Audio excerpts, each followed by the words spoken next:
شنونده عزیز، حالا گفتاری 26 رو از سلسله خوانش بدیعی از روی رمان ساتیم اولوغزاده واسه در قرائت محمد جان شودیف شنوید. وقتی خفتن واسه آیلش را با همراهی زن و کودک قاسم به دیهه دوری قرموشک واقع در پای کوه بلندسر گسیل کرد. در آن دیهه او یک نفر خویش پدری داشت. زنان و کودکان باید در خانه همان خویشش رفته منزل می گرفتند. چیز و چاره آنها به خربار کرده شده. حسن و دولت در بالای بار نشسته بودند. دمی که واسی در بیرونی دروازه دخترش و پسرانش را یک یک آغوش کرده می بوسید، خودداری کرده نتوانسته گریست. او نمی دانست که عیال و فرزندان دلبندش را باز می دیده باشد یا نه. زنان با بچگان مادگاوی گساله‌دار و بز و بزغاله ها را پیشانداز کرده براه افتادند. با فرمایش واسی دادرش برای زنان و بچگان را تا قراموشک گسیل کردن با همراهی آنها رفت. سنگی که زکاتچی امیر به سرش خورد کشنده آمد. در قلعه املاکدار خاولینگ وی بعد از ساعت جان داد. بیگ به این هم از فرار ترسووار و ننگین خود در واقعه خاولین خجل بود. اکنون مرگ زکاتچی او را تمام بی‌سرشته کرده ماند. وی از هجوم ناگهانی واسی آنقدر نترسیده بود که از کشته شدن زکاتچی ترسید. امیر سبب قتل او را خواهد پرسید. به وی چی جواب باید داد؟ این سوال مینه میرزا اکرم بای را پرموار می شکافت. دلش را می فشرد. بعد از گورانیدن زکاتچی بیگ به املاکدار خاولینگ در افتاده تایب دار، تو مرا از بودن دزدان قاتلان خبردار نکردی؟ گفته بی خودانه به گلوی او چنگ انداخت. اگر عملداران دیگر او را باز نمی داشتند یقینا املاکدار را خفه کرده می کشت. وی بیگاهی دیر سواری نموده راهی 4 ساعته را بی‌استی کرده نصف شبی به بلجوان رسید. در تمام راه خاموش بود. با همراهانش یک دهن هم گپ نزد. در بلجوان به قلعه ندر آمد. از مزار گذشته جلوی اسبش را به چپ تافت. در بالای مزار بر روی کتل بلندی بیموش میران بلجوان چارباغ و کشکی تابستانی داشتند. بیگ به همان جا برآمد. در این فصل سال عائله او در همان کشک میزیست. همراهانش او را تا دروازه چارباغ گسیل کردند. اما چون در آنجا حاکمی همانا خاموش آنها را به در آمدن تکلیف نکرد، عقیب گشته به شهر فرآمده خانه به خانه هایشان پراکنده گردیدند. بیگ به حرمسرای خود ندر آمده در مهمانخانه‌اش توقف کرد. نیاز چراغ به دست پیدا شده سلام کرد. بیگ در جواب سلامش گم شو گفته نیهیب کرده بود که وی چراغ را سراسیمه در تاقچه گذاشته به در رفت. چون بیجا بودن افزای خواجه به خدمتگاران و قراولان معلوم گردید، دیگر هیچ کس جرأتی به نزد او در آمدن نکرد. آنها بدقهری و بدفعلی خواجه را نه یک بار و 2 بار در سر و دوش و گردن خودشان آزموده بودند. او در مهمانخانه جامش را هم نکشیده پشت بر دیوار داده و سر به زانو خم کرده ساعتی تنها نشست. عاقبت گرسنگی حس کرد. برخاسته بیرون برآمده به خدمتگار طعام آوردن فرمود و بعد نیاز را جیغ زده امر کرد که فوراً به شهر فراید و حاجی یعقوب مدرس را یافته بیاید. نیاز در تاریکی سواره به شهر شتافت. مدرس نزدیکی صبحدم حاضر شد. دامولا از دعوت کردن بیگ او را در این بیوقتی شب به خواطر مانده بود. حالا بیگ را نهایت پریشان حال دیده باز بیشتر در خواطر افتاد. خوش تقصیر تینجی عافیت چه واقع روی داد؟ شنید خسته حالانه گفت بیگ. حاجی روبروی او سری دسترخوان نشست. واسه با یادتان هست می؟ پرسید بیگ. واسه کدام واسه؟ حاجی به زودی صاحب این نام را به یاد آورده نتوانست. در توی الله یار اسب را رام کرده بود کو؟ ها او را بند کرده آورده بودند. شما گناهش را عفو کرده. عفو کرده. سخن مدرس را بریده ندامت کرد میرزای قاری. او چنان علم زده بود که در حق خودش از استعمال کلمه ناگفتنی هم ابا نکرد. واقعی گلبانی وی را در راه قرشی من به شما گفته بودم. وقتا که لعنتی در قرشی به من دغدغه کرده بود، من در واقع وی را در همانجا به میر شب گویانده زندان کناندنم لازم بود. من این طور نکردم. گناه کرده بندی شده آمد. من باز هم وی را آزاد کردم، از دست برآورده فرستادم. مرگ به رحم دلی من، هیز از رحم دلی. اناکنون وی بسری من بلا شد، آفت شد حاجی، آفت، دامنه. وی دوست راه زن کله بر شده بود است و من بیخبر. دینه در خاولین نخواست بازار را زده به بالای من تاخت. زکاتچی امیر را کشت. سنگ زد کشت. بیگ در این جایی سخنش چون درد گرفته به خود پیچید. لبانش و رویش کجوکلیب گشتند. او تفصیل واقعه را گفت. سنگاندازی خلق شوریده را نقل کرد. از هر سخنش الم و حسرت صدا می داد. جناب عالی کشته شدن زکاتچیشان را شنوند البته به من غضب می کنند. خانه‌ام می سوزد حاجی. گویه چیکار کنم؟ به امیر چی نویسم؟ به شور بلوای فقرا چی وجه گویم؟ به آستان قلقوش بیگی چی خیل عرض داشت کنم؟ حاجی داملا انگشت به دندان گزیده سری تحیر و تأسف می جنبانید. بعد وی با سخنان پندآمیزی از قبیل این که در مملکت داری این خیل حادثه ها می شوند و حاکم را در این خیل وقتها سراسیمه شدن، سری کلابه گم کردن نشاید، بلکه او باید با تدبیر عقل علاج حوادث را کرده آسایش ولایت را برقرار نماید. بیگ را تسکین دادنی شد. در نامه‌ای که به دارالاماره می فرستید همه عیب را به گردن 3-4 نفر دزد و اوباش قاتل میزنید. خیرتمندانه مصلحت داد مدرس. شور و بلوای فقرا را ننویسید که مبادا جناب عالی مفتش فرستاده بازپرس و تحقیق نمایند، زیرا اگر تحقیق فرمایند بیمی آن است که به شور و بلوای فقرا شما را عیبدار میکنند. واسی را دستگیر میکردگیستید البته. نباشد چی؟ دولت قراول بیگی را میفرمایم خود همین روز برآمده آن یاغی های بطال را تعقیب کند و از تگ زمین هم باشد آنها را یافته آورد. من تا واسی را با همه یارانش به دست افشانده روزی بازار در پیش چشمی خلق مسلح کننده چشمهاشان را کابانده به دار نکشانم نمیمانم. انشاءالله آن دزدان و قاتلان دستگیر شده به جزای سزاوار میرسند. اما مصلحت این که شما حال حاضر برای تعقیب و بند و زنجیری آنها به جای دولت قراول بیگی یگان آدمی نامعلوم تر را برای تقصیر. چرا؟ قراول بیگی شما سرکرده لشکریان است. اگر وی با لشکریان به بالای یاغی ها براید، جناب عالی و دیگر اهل دارالاماره گمان کردنشان ممکن که در قلمروی شما فتنه و شورش کلانی روی داده است. عاقبتش برای شما خوب نمی شود.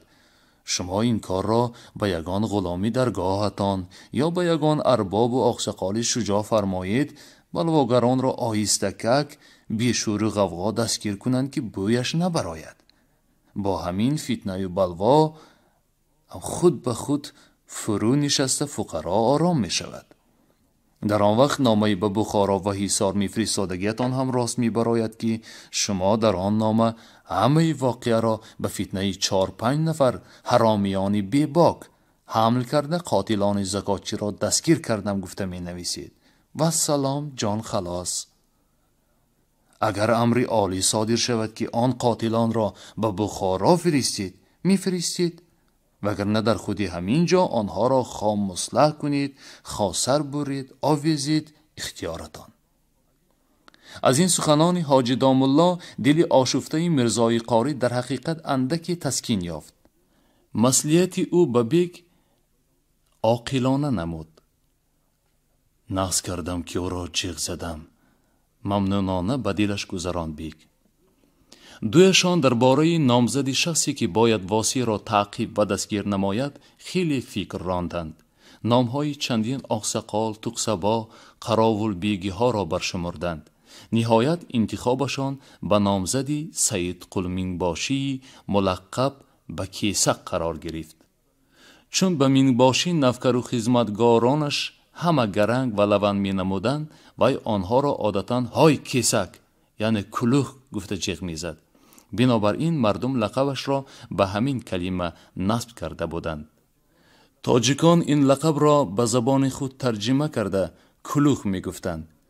چنان که چندین اسم و لقب های دیگر را، چنانچه لقب میری سابقی کولاب سریخان را هم ترجمه کرده میری زرد نامیده بودند. کلوخ مینباشی آقسقال طایفه مرقه بود. در قزل مزار میزیست. با فرمان بیک های بلجوان کولاب قبادیان یک چند بار به بالای دسته های دزدان و راهزنان برآمده آنها را دستگیر و تارمار کرده نام برآورده بود. به علاوه او با مرقه هایش از وجه اینکه میرزا اکرمی حاکم بجای رمه های غاره شده مرقه ها 1000 سر گوسفند لقی ها را به آنان گرفته داده بود از وی راضی و خوشنود بودند. بنابراین بیک می اندیشید که مینباشی باید خدمت او را با جان و دل بجا آورد. بعد 2 روز مینباشی دزدگیر با دعوت بیک از قزل مزار در سری 20 نفر گیگیت سوار خود حاضر گردید. بیک به وی 12 سرباز و یراق داد. مینباشی با 30 نفر و سربازی یکچین به طرف خاولینگ سری خاصار یخسو به بالای دشمنان جناب عالی سواری نمود. واسی با دسته سواران خود که در بین آنها نظیر سعید علی و ناظم هم بودند دیه به دیه می گشتند. و شب و روز 20 حرکت کرده هر روز در 5-6 دیه فرامده خلق را به قیام و غزات دعوت می نمود. فقیران شوریده غله و چارپای بایها امین و ارباب ها را مصادره کرده در بین خودشان تقسیم می نمودند. هرگاه که در یگان دیه کلوخ مینباشی پیدا می گردید فقیران به کوه ها گریخته پنهان می شدند. مینباشی هم واسی را بی ایست تعقیب می کرد. اما او را دستگیر کردن بسی دشوار و حتی ناممکن بود.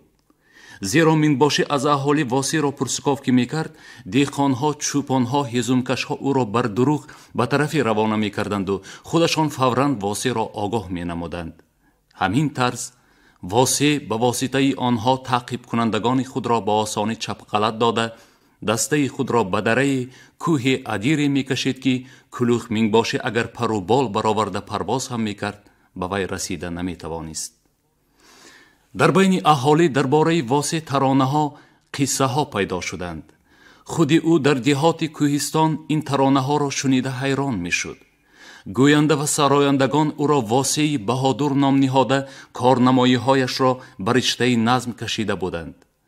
در جمله این کارنمایی ها گریزاندن واسی در آوان جوانی انداز چینان میری قراتیگین را از نارنج، قصه بزنی گرفتن او دختر نعیمشای دروازی را، پنجه انداختنش به داروغه شوره پشتی مشت زن، خلاص کرده آوردنش برادر خاند خود نظیر پهلوان را از اسارت و غریبی نیز یادآوری کرده می شد. رام کردن واسی با مدد خواجه خیزر اسب یابایی لقیی را، بند کردن وی حاکم را با سخن دلیرانه در تگ قلعه بلجوان و نهایت هجوم بهادرانش به بالای حاکم و زکاچی امیر در خاولینگ. همه این را گویندگان و حافظان با یک الهام و افتخار جوشان ترنم می نمودند. در دهه لیجن بعد از کتابت واسی به خلق حافظ دنبورش را نواخته سرود آغاز کرد. مضمون سرود او چنین بود: یک وقتها در کوهستان بهادرانی بودند که در سختی و مصیبتها به میدان برآمده خلق خود را از غاصبان، زورآوران، غارتگران محافظت می‌کردند. اما بعد از استیلای منقیط آن بهادران مرده یا پیر شده به گوشه و کنارها خزیده کم کم از بین رفتند. اما اکنون باز بهادران نو برآمدند که سرور آنها بهادر بهادران واصی است. سرود حافظ نقارات دلاشوب و شجاعت بخشی داشت که این بود: واصی غزاست امروز، جان مبتلاست امروز، غوغای روز محشر بر فقراست امروز. در این دوره تیاری شورش خلقی واصی نمیخواست که لشکرش زیاد باشد، زیرا با گروهی کلان سواران دیه به دیه گشتن گرانی میکرد و اینچنین از وجه آذوقه جو بیده هم ناباب بود. اما با وجود این لشکری وی روز تا روز زیاد میشد. در هر قشلاق با وی سواران نو همراه شده با اختیار خودشان از عقیب وی رفتن می گرفتند. با این طریق سواران او در یک چند روز به زیاده از 150 نفر رسید. آنگاه واصی سوارانش را به 3 دسته تقسیم کرد. از این تقسیمات مقصد اول دسته ها را خردتر و چابکتر کردن باشد، مقصد دیگر شورش را وسیع کرده و مقیاسی کلانتر پهن نمودن بود. سرداران دسته ها خودش نظیر پهلوان و سعید علی بودند. دسته خودش در دهات اطراف خاولینگ، نظیر در سری خاصار و یخسو، سعید علی در شمالتر بلجوان در دهات قدی سرخاب، نهر خواجه محشر و کوی چگن عمل می کردند. این حال کار کلوخ منگباشی را دشوارتر گرداند. در شرایطی که اهالی به او دشمن درها خفناک بودند و نمیدانست از پی کدام دسته شورشگران گردد، دشمنی کوهستانیان را منگباشی روز تا روز زیادتر حس می کرد. آنها او را نه فقط در تعقیب دسته های سواران واصی چپ غلط می دادند، به گمراهی می انداختند، بلکه اینچنین در تنگناها و گزه ها، گذرگاه های کوهی، دیقانان گریزه یا چوپان ها ناخست از بالا به سر سربازان او سنگ می ریختند. این نوع سنگریزه ها یک چند نفر سربازان منگباشی را معیب کرده از کار برآورده بودند. بیک امیدوار بود که کلوخ منگباشی واصی را به زودی زنده یا مرده دستگیر خواهد کرد. اما یک هفته باز کار منگباشی رنگ و روی نمی گرفت. واصی به دست نمی افتید و شور و بلوای دیقانان فرو نمی نشست. بیک قرار و آرام را از دست داده هر روز به نزد منگباشی چاپر فرستاده او را به شتاب می انداخت. می پرسید چرا وی تا هنوز یاغی ها را نیست کرده نمی تواند. منگباشی برای تسکین خاطر بیک گاه و بیگاه در قشلاق‌های تاراج و خراب کردهش چند از دیقانان یا چوپان‌های به طرفداری واصی گمانبر شده را دست گرفته بسته به بلجوان روانه می‌کرد. به درونتر کوهستان رفتن خطرناک بود. بنابراین وی در دهات و دره‌های نزدیک بلجوان تاخت و تاز می‌نمود. واصی فکر می‌کرد که چطور به کلوخ منگباشی ضربه زند. وی به واسطه اهالی دانست که منگباشی روزها را در تکاپوی دشمن کابی به شب می آورد و شبها به دهه چارباغ رفته خواب می کند. شب واصی با سواران خود از مزار سلطان به سرسقاوه رفته خواب کرد. وی در سرش نقشه ای را پزانده سوارانش را پیش از بامداد به پا خیزاند. 43 نفر سوار با سرداری او به طرف سرخاب به نزد سعید علی روانه شدند. در یکی از ادیرهای سری راه واصی به چوپانها و پادبانها واخورد. آنها در سری چشمه نشسته نان و تلقان تناول می کردند. سواران برای دم گرفتن از اسباب پیاده شدند. واصی بناگاه در بین چوپانها ریزا را دیده ماند. ریزا وی را دیدن زمان رویش را با کفی هر دو دستش پنهان کرد. واصی فهمید که او از شرم این طور می کند. ریزا این تویی؟ تعجب کرد واصی. ریزا به جای جواب دادن سری خمش را باز خمتر کرد. چوپانها و آدمان واصی حیران شدند. هیچ گپ نی ریزا، با جدیت گفت واصی. شاید او در این لحظه چگونه به انارگل عاشق شدن خودش را به یاد آورده بود. در جوانی این خیل کارها می شوند. باز علاوه کرد او و دستش را به ریزا دراز کرده گفت: مگر با من واخوردی کردن نمیخواهی؟ دستت را ده. رضا همانا جرأتی برای واسی نگریستن نکرده با هر دو دستش دستی او را گرفت. یکی از یاران واسی پرسید: چی گپ گذشته بود اکای واسی؟ چرا این بچه از تو شرم کرده رویش را میپوشاند؟ واسی به طرف قاسم یک نگاه کرد و گفت: من این را پسرخواندی خود کرده بودم. این در نبودن من با قاسم جنگی شده از خانه من برآمده رفته است. رضا نظر به وقتی که به خانه واسی آمده بود باز رشد کرده در لب و رویش میسه بلاغت دمیده بود. سالم و بردم می نمود. از زیر کرته چرکینش تنی با قوت، کتف و بازوی سیاه چتاب نیرومندی وی عیان شده می ایستاد. از پرسش و پاسخ معلوم گردید که وی با چوپان و پادبان ها آشنا و نمک خواره شده همراهشان می گشته است. با من می رویم؟ پرسید واسی از او. رضا در رفت به علامت رازگی سر جنبانید. چشمان سیاهش برق زدند. نمایان بود که وی از این تکلیف واسی خرسند است. قاسم چین به ابرو آورده در کنارتر نشسته بود و به واسی نگاه های نارضایی و سرزنش‌آمیز می افکند. معلوم بود که وی معامله خوش برادرش را با رضا نمی پسندد. واسی او را جیغ زد: قاسم اینجا بیا. وی خواهم ناخواهم خسته آمد. دویتان آشتی کنید. رضا را نشان داده فرمود واسی: دست دهید به یک دیگر. من نمیخواهم، او را بد میبینم. گفته قاسم رویش را چپه کرد. من از تو نپرسیدم که او را نغز میبینی یا بد. گفت واسی و امر کرد: من میگویم آشتی شو. دستی ببای. قاسم ناعلاج به رضا دست داد. دویشان به یک دیگر نگاه نکرده دل سردانه دست فشاری نمودند. چوپانها با رضا دریغ و افسوسگویان خیرباد کردند. آنها با وی انس گرفته بر رفاقت و الفتیش عادت کرده بودند. نمیخواستند از وی جدا شوند. رضا به پس یکی از یاران واسی سوار شده همراه آنان روانه گردید.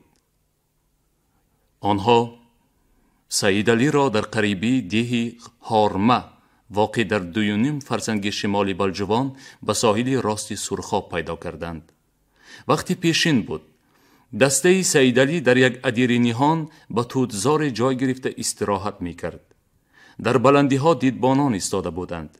در علنگه گلخانها گوشت گوسفندان کشته شده کباب کرده می شد که بوی اشتها کشای آن به دماغ ها می زد. سلام علیکی پرهیاهو و خوردی های بغلکش پرسپاس های گرم به وقوع پیوست. اسبان را به درخت و بوته ها قنطر کردند. میزبانان به آب و علف های آنها متصدی شدند. سردار دسته واسی را به چادری خود برد. چادری وی از پلاس و نمدی با شاخ توت آویخته شده به هم آمده به زمینش برای نشستن نمد پاره دیگری را انداخته بودند. برای دویشان یک تا سان گوسفندی کباب شده را آوردند.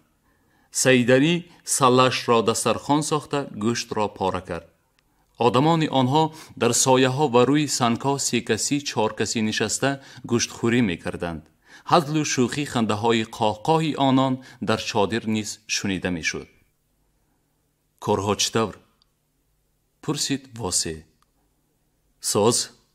گفت سید علی. همه قشلاقهای قدی سرخاب، اطراف چگن، سودره خورد، سودره کلان، دره رجب فقیر را گشتم. از هر قشلاق 2 باری 3 باری گذشتم. خلقان به شورش تیارند.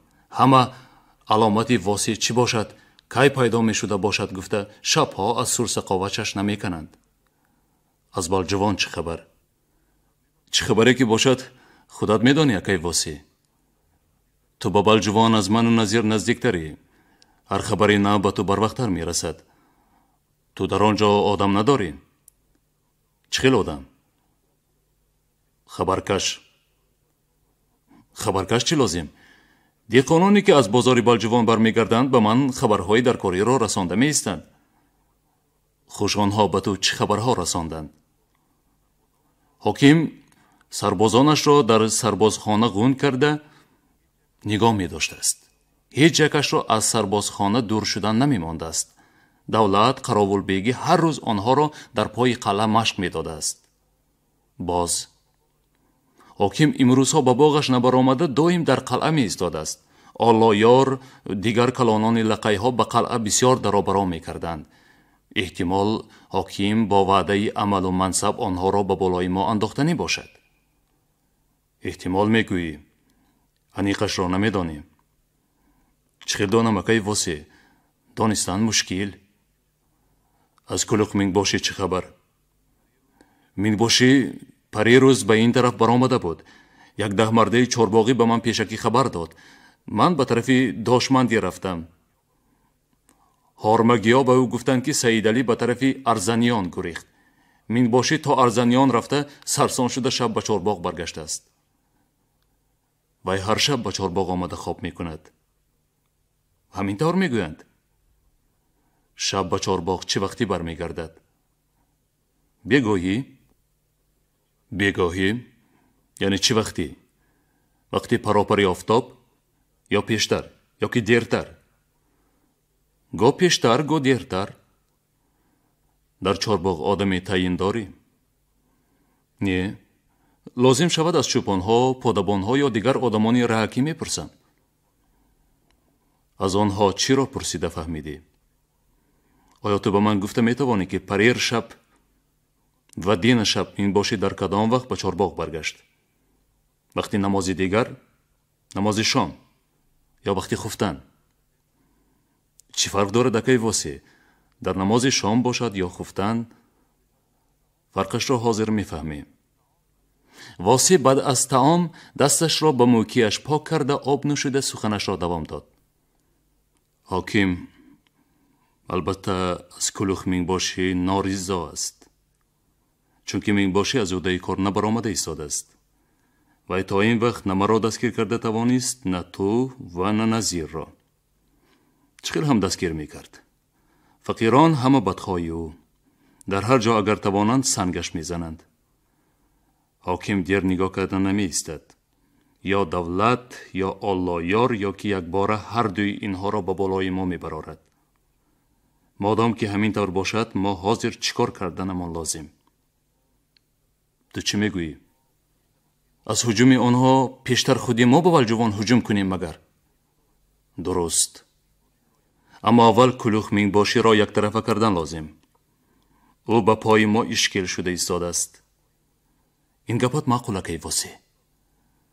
به فکر تو ما او را چطور شکست داده می توانیم؟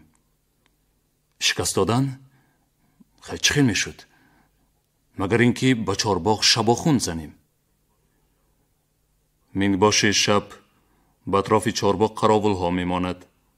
اگر از قراول ها هیچ نباشد یک تاش خبردار شده تیر پرانده شریکانش را خبردار کند ما هیچ کاری کرده نمی توانیم. سربازان تفنگ دارند ما نداریم. پس چیکار میکنیم؟ مینگ باشی را با حیله به یگان تنگنا بکشیم در قبقان اندازیم مگر؟ این گرگ باران دیده به قبقان میغلطیده باشد یا نه؟ کس نمیداند. غیر از این کار وقتی زیاد میخواهد. تا به تنگنا بکشی و در قبقان اندازی چندین روز میگذرد. در این مدت ممکن که دولت و آلایار به بالای ما تازند.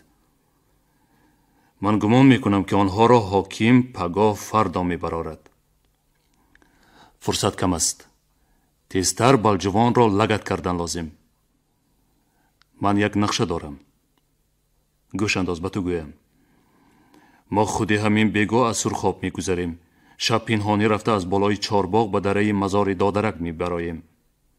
در مزار دادرک به 2-3 جای شینک میگیریم. مینگ باشی وقتی به چارباغ برگشتنش از آن دره میگذرد. همین که او در بین دیهی ستلموش و مزار دادرک به کمری تلها در آمد یا از کمری تلها برآمده به دره قدم ماند ما یک باره از شینکا خسته او را لگد میکنیم. ما بیگاهی که برایم به مزار دادرک شبانه در تاریکی میرسیم. اما اگر تا رسیدن ما مینگ باشی از آنجا گذشته رود چی؟ کاری کردن لازم که گذشته نرود. چخیر میکنیم؟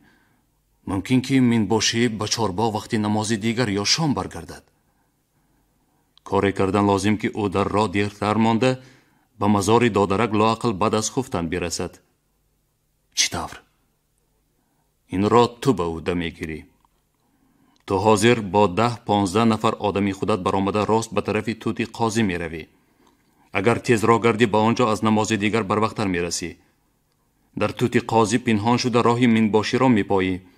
مینباشی در بازگشت از جانب خاولی به آنجا که رسید تو از دورتر خودت را آشکار می کنی.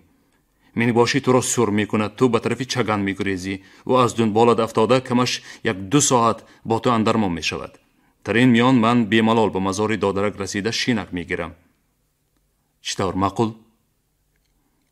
قان بیزانکای واسه خوب فکر کرده ای. لکن اگر تو رخصت دی من به جای خودم به توتی قاضی عبدالقادر را می فرستانم. او خودش از همان طرف ها از جهه یب است. مردی عهده‌برا شیردل. خودم با تو می روم. شما گفتاری 26 رو از روی رمانی سوتی ملوغزاده واسه در قرائت محمد جان شودیف شنیدید.